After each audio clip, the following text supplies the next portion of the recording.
तो कहानी की शुरुआत होती है उत्तर प्रदेश के एक छोटे से गांव से।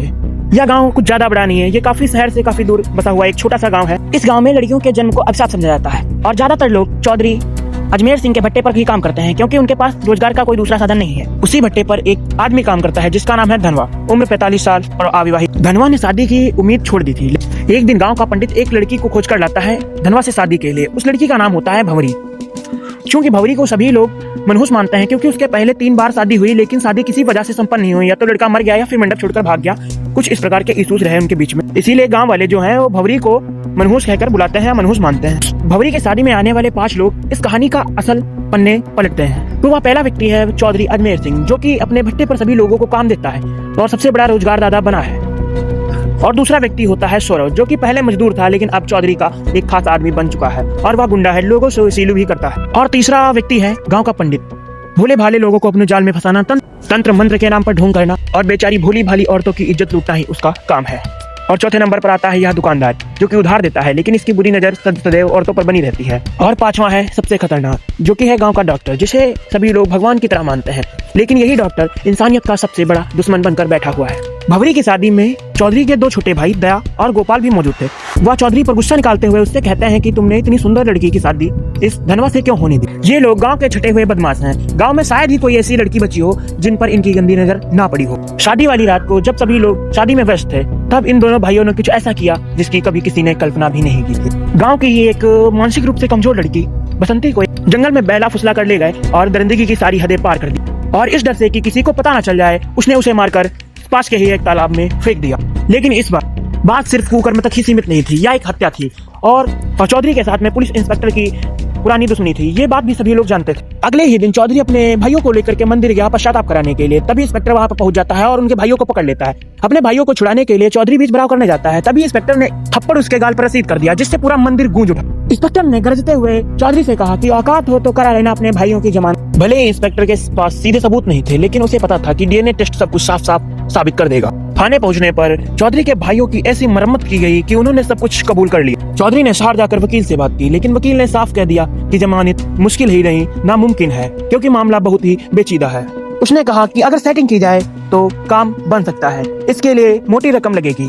तो चौधरी वहां से घर चला आता है और उसके पास पैसे नहीं थे। तभी गांव का पंडित चौधरी के पास में आता है और बोलता है कि चौधरी चिंता मत करो, मजदूरों की आधी मजदूरी रोक लो और देखते ही देखते रकम पूरी हो जाएगी। मजदूरों की आधी मजदूरी काट ली गई और मजदूर कुछ कर भी नहीं सकते क्योंकि आसपास कोई भी रोजगार का साधन नहीं था और न ही कोई दूसरा भट्टा था जहां पर मजदूर जाकर के काम कर सकते थे। मजबूरी में मजदूरों को उसी भट्टे पर काम करना पड़ता है। बेचारे गरीब मजदूरों की हालत बद से बदतर होती चली गई। चौधरी के भट्टे पर काम करने वाला एक मजदूर बुधवार अपने बीमार बेटे की दवा तक नहीं ले पाया। उसकी दवा के लिए खातिर उसकी पत्नी को गांव के डॉक्टर के पास सोना पड़ा। अगले दिन धनवा खुद अपनी बकाया मजदूरी मांगने चौधरी के पास गया, तो चौधरी जवाब देता है कि अगर मजदूरी चाहिए तो अपनी पत्नी को मेरे पास भेज दे, तो तेरी मजदूरी पूरी मिल जाएगी।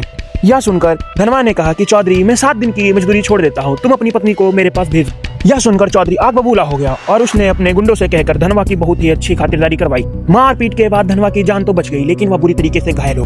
तब गांव के डॉक्टर ने उसकी पट्टियां तो कर दी, लेकिन वह जांच के नाम पर उससे भी वसूली करना चाहता था। तभी बुधवार की पत्नी मंदिर जाती है प्रार्थना करने की। तब गांव का पंडित बताता है कि इसका उपाय सिर्फ पूजा से ही होगा और तुम्हें रात में अकेले आना होगा मंदिर, वो भी सिर्फ एक कपड़े। तब उसने यह बात अपने पति को बताई, तो उसके पति ने कहा कि अगर पूजा से ही बीमारी ठीक होती तो कभी भी डॉक्टरों की जरूरत नहीं पड़ती और दुनिया में कोई भी डॉक्टर नहीं होती। उसने कहा कि पंडित के मन में क्या गंदगी पल रही है मैं अच्छी तरीके से जानता हूँ, बच्चा अपने आप ठीक हो जाए। पंडित देर रात तक इंतजार करता रहा, लेकिन वह नहीं आई।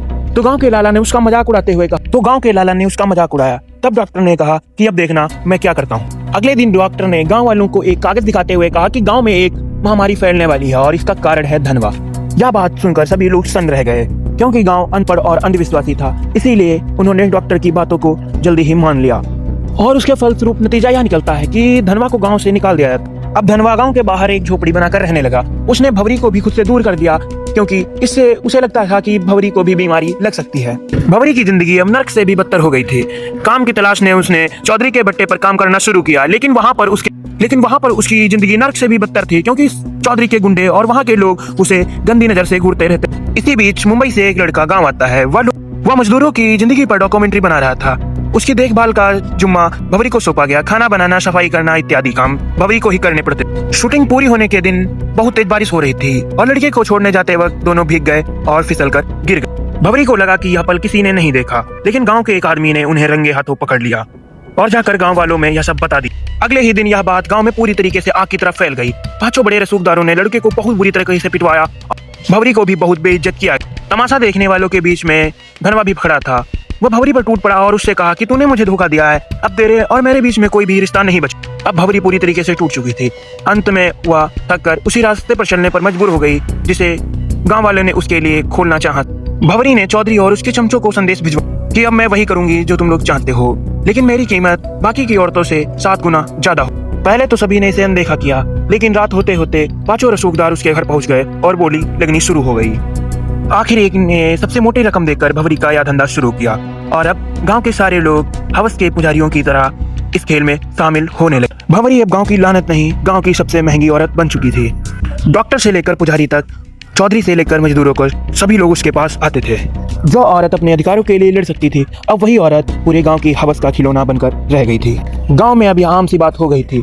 भवरी की इज्जत टिक चुकी थी और अब उसे कोई भी रोकने और टोकने वाला नहीं। चौधरी अपने भाइयों को छुड़ाने के लिए कुत्तों की तरह भाग दौड़ कर रहा था, लेकिन नतीजा यह हुआ कि जैसे ही चौधरी ने पैसे दिए वैसे ही जज का तबादला हो गया और सारे पैसे डूब गए। वकील ने एक दूसरा रास्ता सुझाया कि बसंती की दादी से समझौता करा लो, केस वापस ले लेंगे और तुम्हारे भाई छूट जाएंगे। तब चौधरी भारी मन से बसंती की दादी के पास में पहुंचता है और उससे इस बारे में बात करता है। तब उसे पता चलता है कि बसंती उसकी ही बेटी थी। असल में चौधरी का वर्षों पहले एक अवैध संबंध था, उसी से बसंती का जन्म हुआ।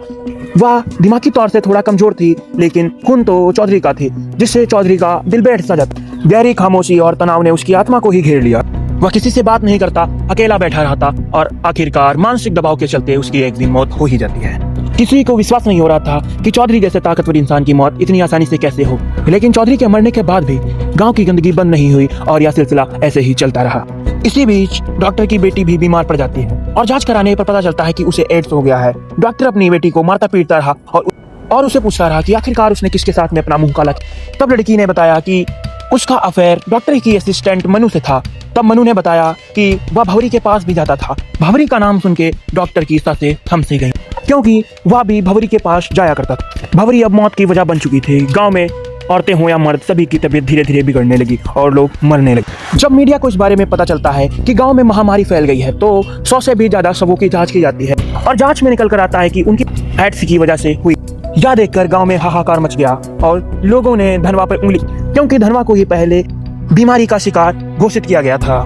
लेकिन जांच होती है और पता चलता है कि धनवा तो सुरक्षित है, उसे कोई भी बीमारी नहीं।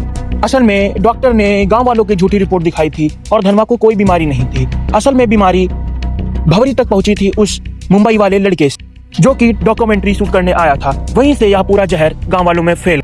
यह जानकर गांव वालों का गुस्सा फूट पड़ा कि डॉक्टर और अन्य लोगों ने उन्हें धोखा दिया है। उन लोगों में गुस्सा इतना बढ़ गया कि उन्होंने डॉक्टर, लाला और लोगों को पकड़ करके घेर लिया और उन्हें लाठियों से पीट पीट कर मार डाला। पुलिस ने भी कुछ समय के लिए अपने कान और आंखें बंद कर ली। और इसके बाद धनवा को पता चलता है कि भवरी भी इसी बीमारी से पीड़ित है, तो वह भवरी से आखिरी बार मिलने के लिए जाता है। लेकिन वह घर जाकर देखता है कि भवरी तो मर चुकी। इसके बाद वह भवरी का दाह संस्कार करवाता है और उसको अंतिम विदाई देता है। यह कहानी हमें यही सीख देती है कि बुराई कितनी भी बड़ी क्यों ना हो, लेकिन उसका अंत सदैव बुरा ही होता है। और आप लोगों से मैं हाथ जोड़कर विनती करता हूँ कि कृपया एक सब्सक्राइब कर दें और एक लाइक कर दें, क्योंकि वीडियो बनाने में बहुत ही ज्यादा मेहनत लगती है।